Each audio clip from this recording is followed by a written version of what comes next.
Alright, welcome back to another video. Today's going to be the first shoulder workout after the deload week, and it's going to look pretty much the same as what the last mesocycle shoulder workout was, with the exception of the cable face pulls. What I'm going to do, instead of the standing cable face pulls, I'm going to give a go. I'm going to try seated cable face pulls, and I think the reason why I think they might be better for me than the standing version is just the attachment that I use off the end of the bench. It's not, I think I've talked about this in previous videos. That particular attachment isn't the pulley on it. It's not adjustable. It's at a fixed height. What I'm thinking is it's always feels a bit awkward in my shoulder, especially without niggle in my shoulder. Whenever I'm standing up, just the angle that I'm pulling out of that. And I'm thinking that by doing the seated version of that particular exercise, I might be able to use my body angle to essentially change my body angle to change the relative angle of the relative height of the pulley in relation to myself, if that makes sense. I was very wordy. Anyway, so yeah, I'm going to swap out the standing cable face pull for the seated version and see how that goes. Now, it's going to necessitate a couple of things. I'm assuming it's going to be more awkward. I haven't tried this yet. I'm assuming it's going to be more awkward because I don't think I'm going to be able to get my knees braced in underneath the little roller pods there. So it might limit the upper sort of limit of, or might limit the amount of weight that I can put on that I can put in the lift. Although it's a face pull, so you shouldn't really be doing a whole lot of weight anyway, theoretically. So we'll see how that goes anyway. The other thing that it's going to mean is I'm going to have to probably use the shorter rope. I imagine the long rope's going to be just that bit too long, but that's okay. We'll see how it feels. We'll give it a go, see how it feels anyway. The rest of the workout's pretty much going to be the same. We'll start off with shrugs, then move on to Viking Press, then chest supported reverse flies, chest supported barbell face pulls, and then the seated cable face pulls, and we'll finish off with lateral raises. Let's get to it.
that's going to do it for shoulders. I have to say I'm absolutely over the moon with how those seated cable face pulls turned out.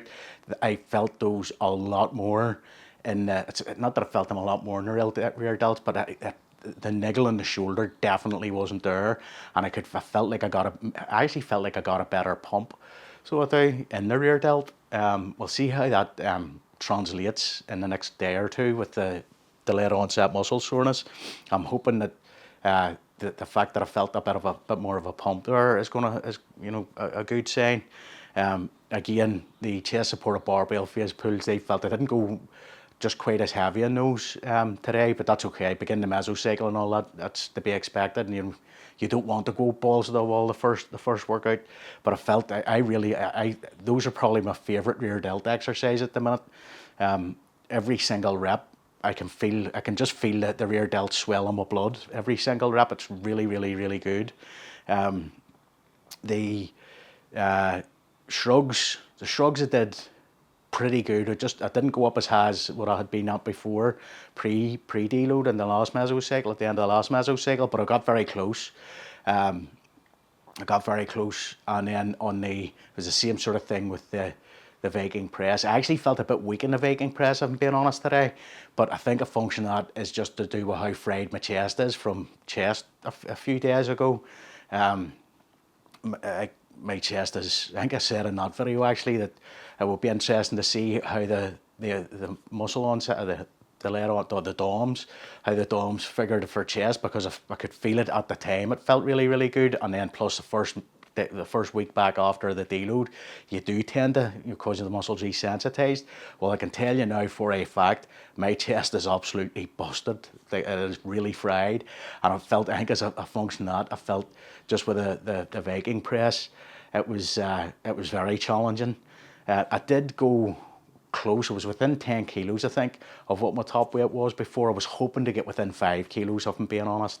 But like I says, my chest is absolutely fried. I honestly don't know how people that do the same body part twice a week, I honestly don't know how they do it. So I've tried it in the past, and my gains just fall off a cliff. Every time I've done it, they just fall off a cliff, they really do. Yeah, and then lateral raises, I went a bit later in the lateral raises, not a huge amount, but I went a bit later in the lateral raises as compared to where I was at at the end of the last mesocycle. And again, I'm not too worried about it.